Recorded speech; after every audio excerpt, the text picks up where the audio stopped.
На прошлой неделе прошла встреча Союза политических партий и общественных организаций с представителями администрации президента, Кабинета министров, Генеральной прокуратуры и СКБ. Предлагаем обсуждение экономических показателей, экспорта, законопроекта об апарт-отелях и некоторых других важных вопросов. Насколько сейчас уже исполняется бюджет, каким образом этот дефицит сейчас восполняется. Я так понимаю, что с Национального банка кредиты, да, хотелось бы понять те параметры, которые вы установили республиканского бюджета, насколько они уже можно сейчас прокомментировать по истечению, там уже сколько там, 3-4 месяца у нас. Понятно, что весна, она всегда сложная, бюджет раскачивается только ближе к лету, к концу уже лета. Но вот ту информацию, которую вы нам можете дать сегодня, и прогнозы, которые вы можете дать вот в течение этого рабочего года. На самом деле, как известно, главный финансовый инструмент для обеспечения задачи функций, для финансового обеспечения задачи функций государства, естественно, в нашей стране, не только в нашей стране, являются государственные финансы и как часть государственный бюджет. Бюджет текущего года сформирован в параметрах дефицита 1 миллиард, если я точные цифры буду говорить, чтобы так уже предметно, 1 миллиард 670 миллионов рублей. Но само явление наличия дефицита при исполнении, как в прошлые бюджетные периоды, когда государственный бюджет принимался, а потом уже и республиканский, как составная его часть, не новое явление. Я хочу, к примеру, напомнить о том, что дефициты у нас вот уже с 2013 года бюджет формировался с учетом дефицита, начиная там с 2013 года. И достаточно характерно, он рос, к примеру, до 2020 года. Если там в 2013 году он составлял у нас 165 миллионов рублей, то к 2020 году он уже перевалил за 1 миллиард рублей. То есть в 5 раз, свыше 5 раз увеличился объем дефицита. И при этом особенности его исполнения, это же характеризует, как развивается сама экономика, какие законодательные акты принимаются для того, чтобы искать источники финансирования дефицита. В 2020 году у нас объем дефицита предусматривался, вот я уже сказал, свыше 1 миллиарда, 1 миллиард 105 миллионов, а в 2023 1 670. Я свою оценку уже публично выражал, как и многие достижения за последние годы во всех сферах, связанных с финансовым обеспечением задач и функций государства. На сегодняшний день дефицит вполне умеренный, и источники его финансирования вполне управляемые. Если говорить по состоянию на текущую дату, значит, у нас дефицит республиканского бюджета составил свыше 300 миллионов, 334 миллиона рублей. Естественно, источником финансирования явились наличие изменения остатков средств на начало года. Ну и, как правило, в такой бюджетный период, как первый квартал нового финансового года, мы не могли ожидать и не ожидали, с учетом кассового плана по доходам, не ожидали наполнения бюджетов для обеспечения расходов. Мы привлекли заемные средства Национального банка в объеме 170 миллионов рублей и полностью обеспечили его возврат. Вот это нам удалось сделать.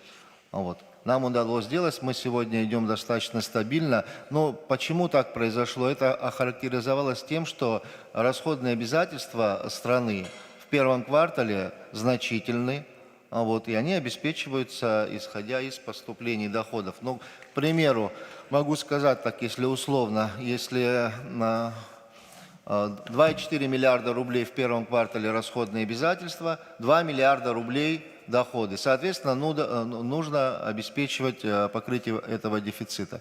Еще раз повторюсь, вполне управляемые и надежные источники финансирования дефицита. Кроме того, хочу напомнить вам, уважаемые присутствующие, что в Национальном банке размещен государственный кредит в объеме 500 миллионов рублей с 2018 года. Срок погашения наступает в 2005 году. Это тоже финансовая подушка для государственного бюджета. Что касается экономического роста, об этом более подробно уже было сказано министром экономики.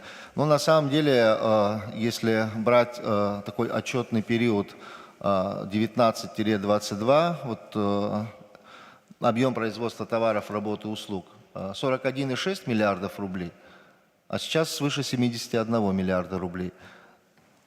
Отсюда и показатели бюджетные, разумеется. Отсюда и такой дефицит, что в 2019 году он составлял 2,5% от объема товаров, работ и услуг. Ровно такой же процент составляет и в 2023 году. Просто цифры другие, потому что рост экономики обусловлен. Мы, как известно, стали наблюдать тенденцию роста поступлений, в принципе, не только в республиканский бюджет, но и вообще, в принципе, во всю бюджетную систему, включая бюджеты государственных внебюджетных фондов. Там четко прослеживается тенденция роста и траектория изменений, приводящих к увеличению доходов. Я хочу напомнить о том, что показатели 2020 года и 2023 даже сравнивать сейчас с темпами развития не стоит, потому что они в такой геометрической прогрессии растут, как доходы, так и расходы. Мы видим показатели по администрированию налоговых доходов, но они впечатляют. Показатели по администрированию доходов от внешнеэкономической деятельности, руководитель Государственного комитета, таможенного комитета присутствует, там достаточно все успешно. Но что этому способствовало? К примеру, по платежам таможенным. Начиналось все с того, что был проведен мониторинг по состоянию вообще структуры платежей таможенных, поступающих в бюджет. И что стало выясняться? Что, оказывается, значительные суммы задолженности числятся. В том числе по объектам, финансируемым за счет средств бюджета. При этом бюджетные средства на эти цели уже выделялись. Но по каким-то, будем говорить, объективным причинам, скорее всего, потому что необъективные – это не очень хорошо, эти платежи не уплачивались. И на протяжении этих последних 2 лет задолженность практически полностью ликвидирована, что дало возможность наполнить бюджеты. Несколько слов, наверное, хотел бы сказать и о том, как двигаются наши показатели. Цифры – это, конечно, очень важно и главное. И бюджет – это всего лишь бюджетное ассигнование. Самое главное, какую мы цель достигаем за счет этих бюджетных средств, какая обратная связь, что мы от этого получаем. У нас значительно, я повторюсь, возросли расходы на социальную сферу. Значительно. Но под социальной сферой мы понимаем деньги, направляемые на достижение конечной цели для людей. Я несколько цифр, если не возражаете, приведу. 2020 год. Система здравоохранения. 326 миллионов. 2020 год. Разгар пандемии. 2022 год. 560. Вся сфера, я по всем буду говорить. Система просвещения 17 периоды, 20-23, 17-28 миллионов. Социальные выплаты, программы по обеспечению жильем нуждающихся в нашей стране. 192, 238 миллионов рублей. Везде идет рост. Соответственно, этот рост обеспечен в том числе и поступлениями в бюджет дополнительных доходов. Но раз мы такую распланку, такую траекторию роста задали, значит, надо ее и выдерживать до конца, обеспечивать. Этим каждый день этим занимаемся. Нельзя сказать сегодня лицу, который получает социальное пособие, что ты становишься на это социальное пособие только на 1 год. Нельзя такие вещи делать. Или, к примеру, мы повысим заработную плату только на 1 год, а в следующем году ты будешь получать, как в предыдущем году. Но это же неправильно, так же не строится работа. По Министерству сельского хозяйства, программы развития сельского хозяйства у нас 8 миллионов 2020 год, 100 миллионов 2023 год. Мероприятия в сфере молодежной политики, спорта 10 миллионов, 25 миллионов. Обращу особое внимание на мероприятия, связанные с развитием отдельных отраслей экономики, где идет государственная масштабная поддержка. Это касается электроэнергетики, это касается поддержки предпринимательства. У нас 2020 год, объем финансирования был доведен всего 5 миллионов рублей. 2022 год 248 миллионов рублей было направлено на поддержку отраслей экономики. Об этом министр экономики сегодня говорил, что адресная поддержка в энергоснабжающую организацию конкретно попадает, но это там многоканальная поддержка идет. Вот я вначале сказал о том, что была задолженность по платежам таможенным перед бюджетом. Но и у бюджета была задолженность, причем достаточно значительная задолженность была за потребленную электроэнергию. На республиканском уровне она практически ликвидирована. В некоторых районах там еще остались неурегулированные вопросы. Полагаем, что их тоже до конца урегулируют. Мы сегодня поставили на приоритизацию эти расходы. Вот они финансируются ровно в таком же режиме, как целевые, адресные, приоритетные расходы на уровне заработной платы, понимая, что эта отрасль, несомненно, очень важна. Ну, о том, как растут расходы на обеспечение мер безопасности внутри республики, на обороноспособность, вы, наверное, об этом знаете, там кратно увеличилось. 357 миллионов рублей – это средства 2022 года. 660 миллионов рублей текущий параметр. Все наши средства, ни одного рубля по финансовой помощи. Все свои объемы. Вот. Поэтому я хочу сказать, что вот это изменение, которое сейчас наметилось, оно особенно дает нам возможность задавать планки еще выше.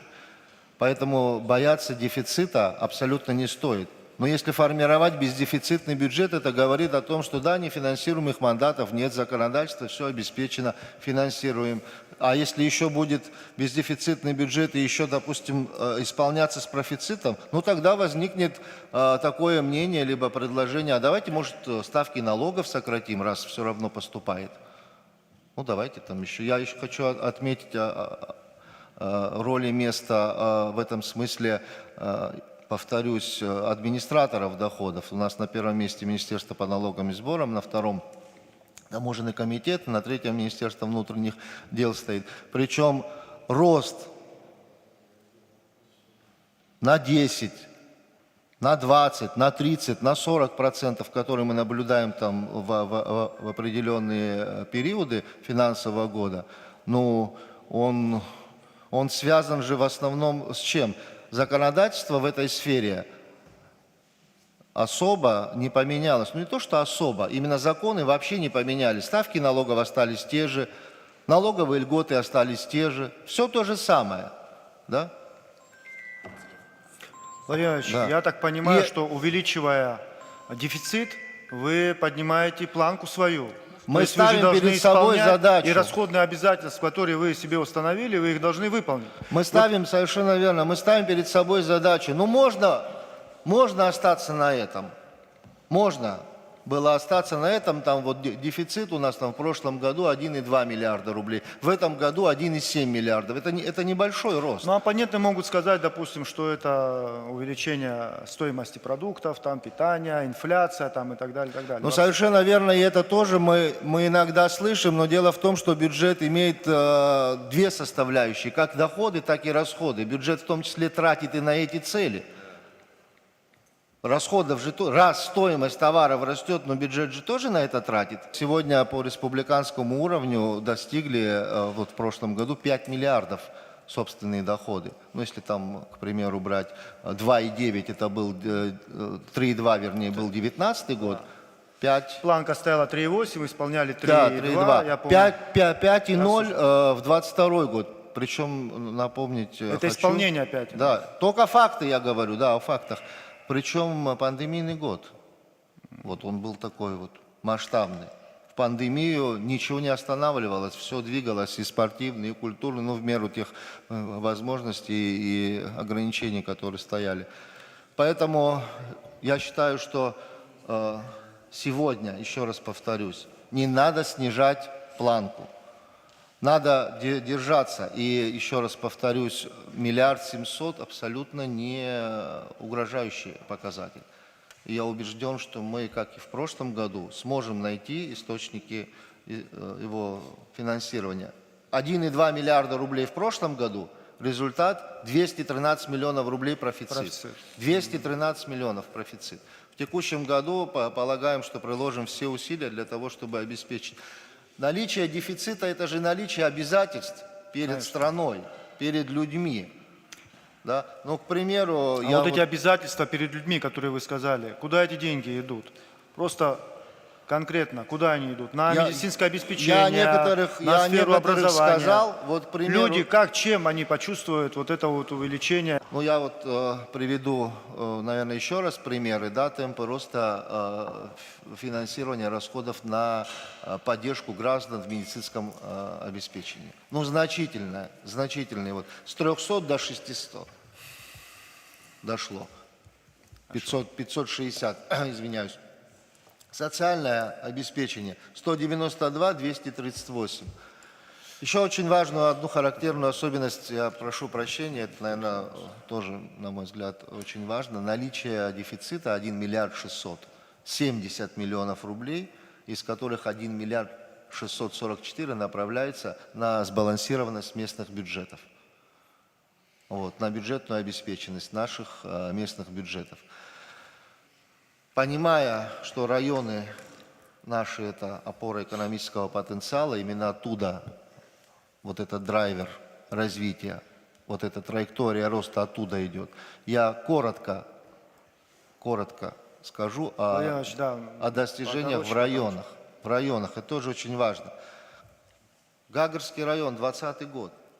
Еще раз повторюсь, без внесения изменений в законодательство о налогах и сборах или другого законодательства, которое формирует бюджетную базу нашего государства. Гагарский район, 327 миллионов, факты говорю, не прогнозируемые, 327. 22 год, 709 миллионов рублей. Можете представить? Рост какой. Гудаутский район, бюджеты года, 222, 20 год, 419, 22 год. Сухумский район, 104 миллиона, 149, 23 год. Гулрыб, 68, 91. Это показатели роста постоянные. А Чимчирский район, 95, 172. Кварчал, 24 миллиона рублей. Собственные были, 24. 76 миллионов. Гал, 44, 55. Город Сухум, 1 миллиард рублей в 2020 году, 1 миллиард 408 22 год. Ну и республиканский бюджет с 7 до 10 вырос. Владимирович, вопрос такой. Это увеличилась собираемость или добавились какие-то новые предприятия? Если предприятия добавились, значит экономика заработала. Мы вот вчера об этом говорили с Бесланом Федоровичем, что у него бюджет уже на следующий год будет не 1 миллиард 100, не 1 миллиард 200, а 1 миллиард 500. Первую позицию, разумеется, у нас занимает вот в данном случае там торговля, курортная сфера. Это лидирующие такие отрасли, которые сегодня нам приносят. Но хочется особо подчеркнуть, там объекты налогообложения стали прозрачней. Вот это тоже очень важно, на мой взгляд, что дает возможность вот видеть такие результаты. Да, несомненно, таможенный контроль.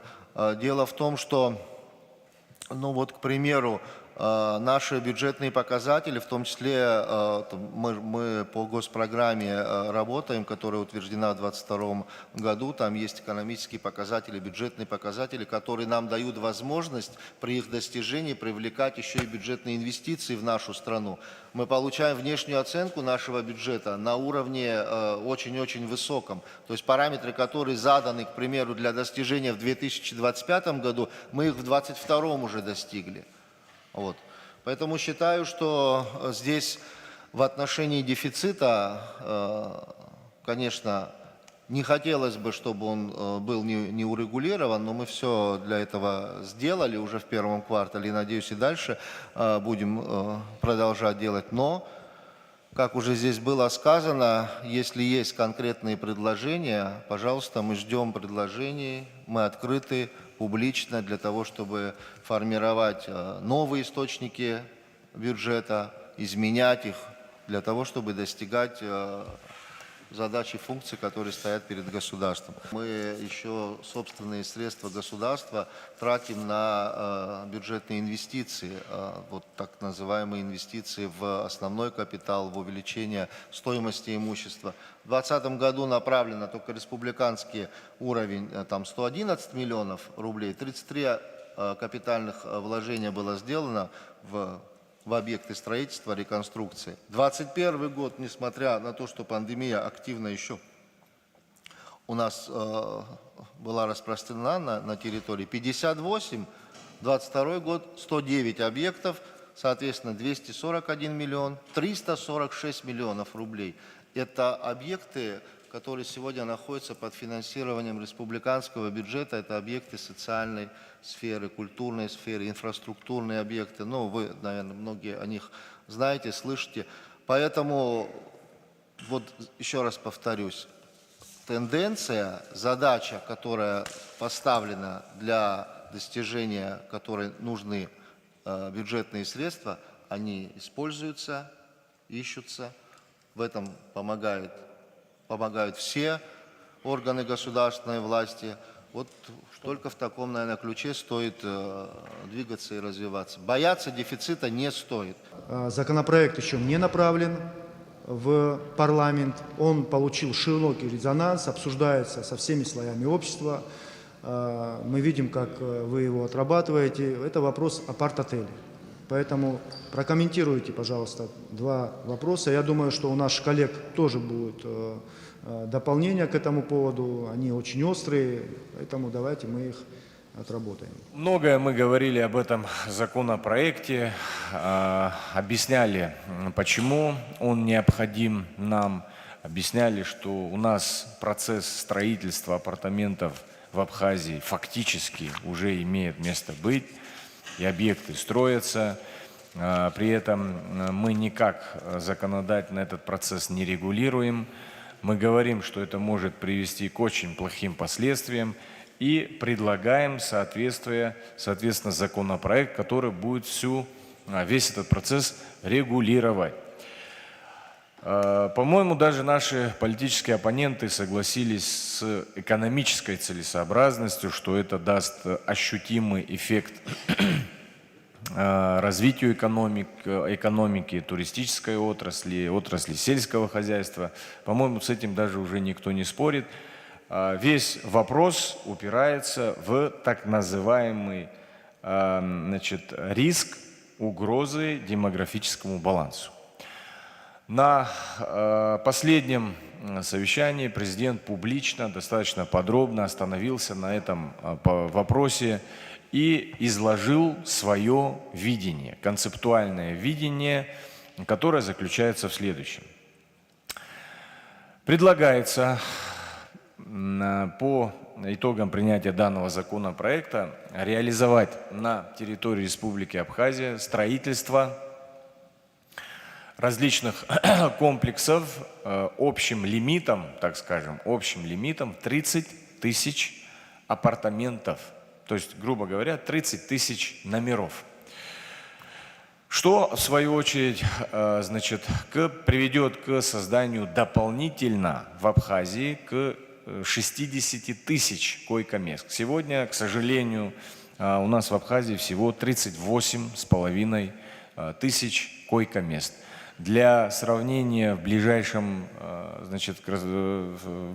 Сочи на сегодняшний день 210 тысяч койко-мест, ну и со всеми вытекающими.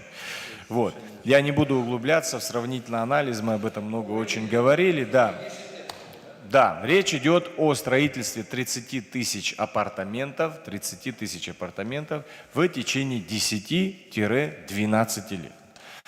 Это позволит привлечь в нашу экономику дополнительных инвестиций порядка 160 миллиардов рублей. Это составит в течение 10-12 лет только фонда заработной платы, то есть средств, которые люди получат в виде заработной платы, порядка 30 миллиардов рублей. Все это приводит к отчислениям и поступлениям в бюджетную систему, то есть от фонда заработной платы 31% мы получим в бюджетную систему, это еще порядка 9 миллиардов рублей. И в целом, если мы говорим не касаясь, так скажем, мультипликативного эффекта от самого строительства, потому что он очевиден. Если мы говорим о том приросте, да, в экономике, который мы будем иметь в случае создания дополнительно 60 тысяч койко-мест, это приблизительно порядка увеличения туристического потока на 1 миллион человек в год. Мы можем говорить о том, что наша экономика может по различным сферам, в сфере сельского хозяйства, в сфере производства стройматериалов и так далее, получить очень существенный объем инвестиций. Это способствует и развитию внутреннего производства, это будет способствовать и развитию сферы услуг, транспортной сферы и так далее. Самое главное, о чем мы говорим, речь идет о создании возможностей для реализации крупных гостинично-апартаментных комплексах. То есть речь идет о том, чтобы в нашей стране появились наконец-то отели в комплексе уровня 5 звезд. Это новые технологии, это опыт, это возможности установить у нас в Абхазии новый уровень, задать новые стандарты обслуживания. И все это, естественно, влечет за собой привлечение более богатого, так скажем, туриста. А создание дополнительно 60 тысяч койко-мест в виде апартаментов, на наш взгляд, никакую угрозу нашему демографическому балансу нести не могут. Потому что это апартаменты, это номера не для постоянного проживания. Люди, которые будут приобретать их, не имеют никаких политических прав. Собственность, которая будет находиться у них, а здесь речь идет и не только о иностранных гражданах, и о наших гражданах тоже в том числе, но если останавливаться на иностранцах, да, в частности для граждан Российской Федерации, владение апартаментом никаких политических прав никому не дает. Это не является ни основанием для получения гражданства, ни основанием даже для получения вида на жительство. То есть все вот эти опасения, которые мы тоже абсолютно хорошо понимаем, да, на наш взгляд, к этому мы можем прийти в случае, если не будем регулировать эту деятельность. Мы с вами видим, что сегодня эта деятельность активно набирает обороты. Она нерегулируемая, она не, так скажем, не в полной мере приносит пользу государству. И еще один очень важный момент в том законопроекте, который обсуждается сегодня на различных площадках, особый акцент делается на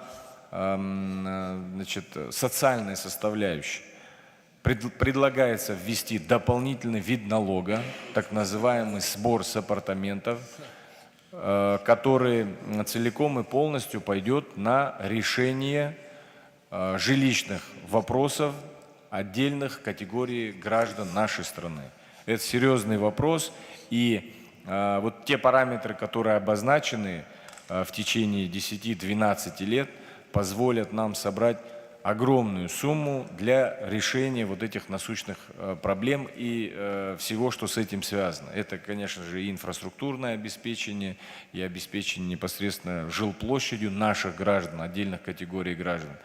То есть, на наш взгляд, наиболее, так скажем, оптимальным и актуальным на сегодняшний день механизмом развития отрасли туризма является реализация вот данного проекта.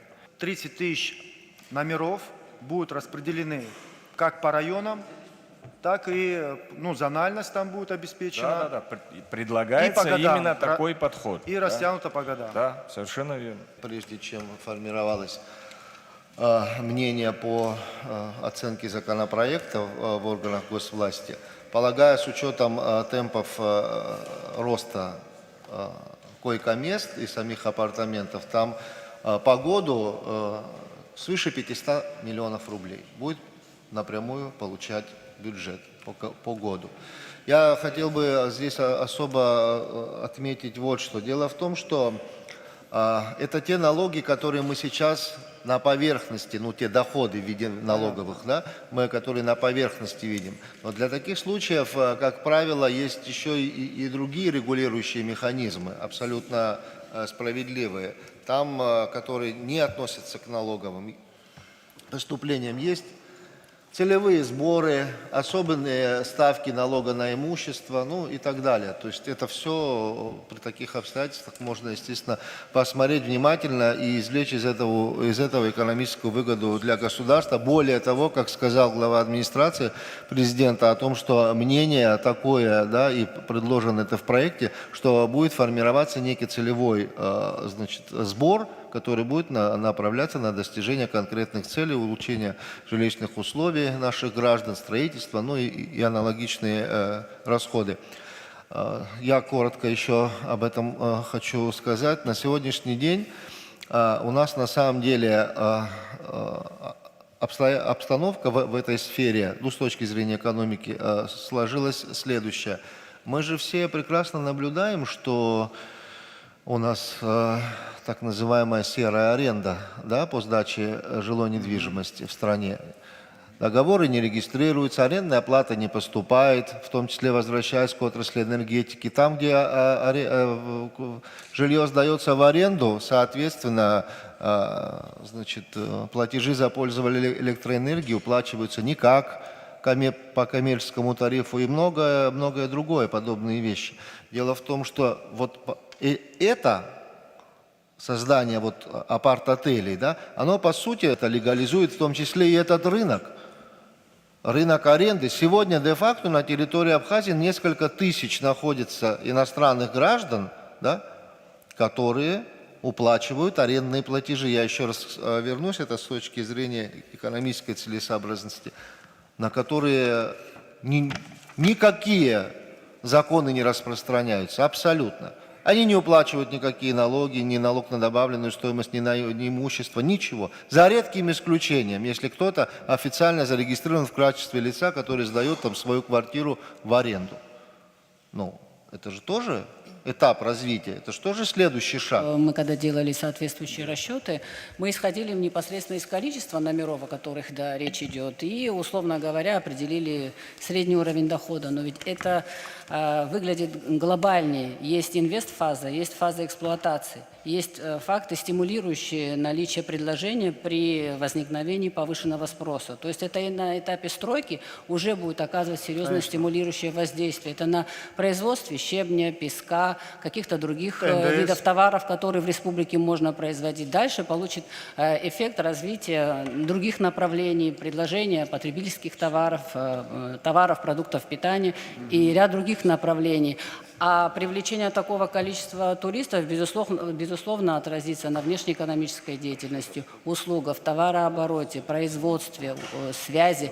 Прирост денег в банковскую сферу позволит банку увеличить кредитный портфель и, возможно, пойти на снижение ставки рефинансирования и так далее. То есть, если подходить глобально, это значительно шире, чем непосредственно те расчеты, о которых мы говорим. Мы прямой доход посчитали в виде доходов от стройки на начальном этапе только. Это действительно имеет важное значение, и отвергать это просто бессмысленно. Наверное. Тоже постановление Кабинета министров от 2019 года, где фактически разрешает строительство апартаментов и апарт-отелей, но не регулирует остальные все эти вещи. Поэтому время пришло все это регулировать, начать регулировать, чтобы мы не ушли куда-то в серые схемы. Ввиду того, что все-таки мнение пытается оппозиция навязать, что есть демографические риски, может быть, насколько это с нормативной точки зрения или с конституционной точки зрения, да, Можно было прописать четко и недвусмысленно в этом законе о том, что данный вид недвижимости коммерческой не может быть переведен из нежилого в жилое. И тогда часть вопросов, я думаю, что тоже может быть, снимутся. Проект закона, который был разработан в установленном порядке, который висит на официальном сайте для ознакомления, с которым мы еще работаем, предусматривает в обязательном порядке невозможность перевода апартаментов в жилые помещения и, соответственно, перевод жилых помещений в нежилое. Что касается по факту, который сегодня происходит в соответствии с действующим жилищным законодательством, да, существует на самом деле, предусматривает действующие нормы, возможность перевода жилых помещений, которые соответствуют определенным критериям, для перевода в нежилое помещение. Кроме того, в соответствии с действующим законодательством у нас ограничения на приобретение иностранными гражданами только жилых помещений. Что касается коммерческой недвижимости, то в данном случае ограничений в соответствии с законодательством нет. И это проблема, которая действительно существует. И сегодня переведенный любой объект жилой в нежилой переведенный, если объект коммерческий и нежилой объект, то в соответствии с законодательством вправе приобрести любое лицо, в том числе физическое или юридическое лицо, вне зависимости от наличия гражданства, если мы говорим про физических лиц. Апартаменты никогда не могут быть переведены в жилые помещения и наоборот. Эта норма предусмотрена, и, как уже Денсух Эдуардович говорил, наличие апартамента не является основанием для получения гражданства либо вида на жительство, наличие в собственности такого помещения. Значит, Наталья Равлевна, это говорит о том, что лица, которые будут пользоваться этой недвижимостью, ограничены также в связи с другими нормативными документами, это касается миграционной политики, правильно? Ограничены по времени пребывания в данном помещении, если он не использует это в других целях, коммерческих или сдал в аренду и так далее. Дело в том, что проект закона об апартаментах предусматривает возможность приобретения апартаментов любым физическим лицом, будь то иностранный гражданин или гражданин Республики Абхазия. Что касается порядка пребывания иностранных граждан и лиц без гражданства на территории Республики Абхазия, у нас автоматически вступает в действие миграционное законодательство, которое никак не влияет на наличие в собственности того или иного помещения, коммерческого помещения. Во-первых, это ограничения по возможно, визовый режим, либо безвизовый режим. У нас установлены определенные сроки и есть соответствующий механизм контроля пребывания на территории Республики Абхазия. Кроме того, проект закона об апартаментах, который разработан уже, предусматривает обязательное использование по целевому назначению. Это два целевых основных назначения. Это для временного пребывания граждан, а также для использования в коммерческих целях. Никакой другой цели невозможно использовать в другом порядке, невозможно апартаменты. Что касается в этой части проект закона, на самом деле, когда разрабатывали проект закона, у нас перед нами была поставлена руководством задача о том, что есть необходимость ограничений в этой части. Действующий проект закона, который разработан, предусматривает ограничения в части физических лиц, в том числе даже эти физлица являются соучредителями или долевиками юридических лиц в части приобретения. Это касается лиц, которые непосредственно создавали или создают угрозу национальной безопасности Республики Абхазия. Мало того, проект закона доработан, будет установлен порядок, который будет определять, как и в каком порядке будут проверяться те физические лица, которые претендуют на приобретение. Но я думаю, служба госбезопасности в этой части прокомментирует, потому что на сегодняшний день у нас существует механизм, в рамках которого лица грузинской национальности, даже те, которые заезжают с паспортами гражданства других государств, в том числе граждане Российской Федерации с грузинскими фамилиями, в установленном порядке проходят определенную проверку в службе госбезопасности. В этой части существуют ограничения, конечно. В том числе предусмотренные в проекте закона, мы уже это четко прописали. 19 мая смотрите расширенный отчет по вопросу межправительственного соглашения по Костачи-Пицунда.